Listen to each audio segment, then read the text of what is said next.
The real risk is not being in Bitcoin.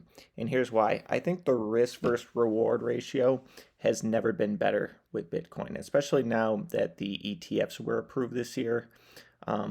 Anyone who ever said they're afraid to get into Bitcoin because they might get hacked, they've heard about FTX or Celsius or other exchanges that went bankrupt and people lost all their money, that they're afraid to get in it, or maybe they're just not comfortable with taking their Bitcoin and moving it into self custody, that sort of thing.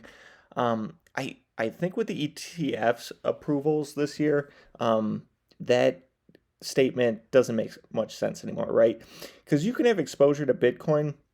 You could be with a company like a financial institution like Fidelity your whole life, and now you have the ability to have exposure to Bitcoin.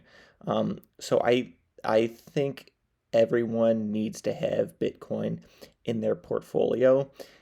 It doesn't make sense to say, well, it's too risky. Bitcoin is up over 40% for the year.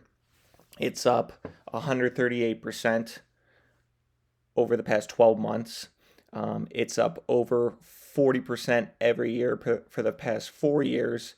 And since its inception, it's well above over 100% return annually. So the numbers don't lie.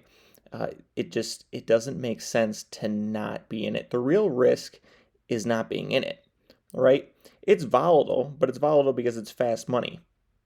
It moves first. It'll move on a Saturday night if there's a panic, if there's a war, if there's a missile strike, if there's whatever. That's what it does. But it just makes sense. I would rather have an asset that is doing a 40% return a year, and yeah, it's high volatility compared to something that's doing 10 to 12%, but it's low volatility. As long as you're holding it, it doesn't matter. It's a long-term investment because you see the potential in it. It's the fastest horse in the race. You can see the adoption rate that's happening with it. It's like when electricity first came out. Everyone thinks that everyone just put lights up in their home and that was it. And it couldn't have been farther from the truth. People hated it. They wanted nothing to do with it. It took over 30 years for it to get adopted. But if you would have went back in time and asked someone, why don't you have electricity in your house? They might have said, well, because the guy across the street put electricity in his house and his house caught on fire. I'm not messing with that. It's too risky. And it's like, it's not risky. It's just complicated, right? Michael Saylor said that. It's not risky. It's just complicated. It's just how you use it. If you're using Bitcoin where you're going to buy it today and you plan on selling it the next week at some profit, well, that's risky, right? But we know that if you buy Bitcoin and you're holding it for at least 4 years, 5 years, 10 years, you're going to do very, very well. So it doesn't make sense to not have it anymore. It is way more rewarding.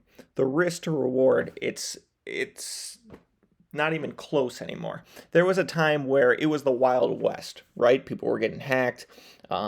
FTX went bankrupt. I mean, when this thing first started, Mt. Gox, I mean, we can go on and on. There was a lot of, there was still a lot to be developed in the space.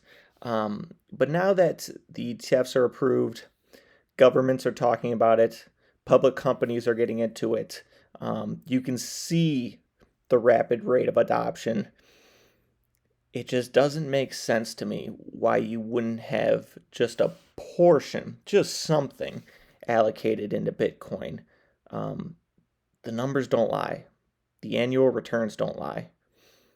So, and keep in mind, 4 years ago this week, Bitcoin was sitting at 10,000. It was sitting at 10,000, now it's over 60. So the numbers speak for themselves. But that's all I got to say. I'll keep you guys posted. Thanks.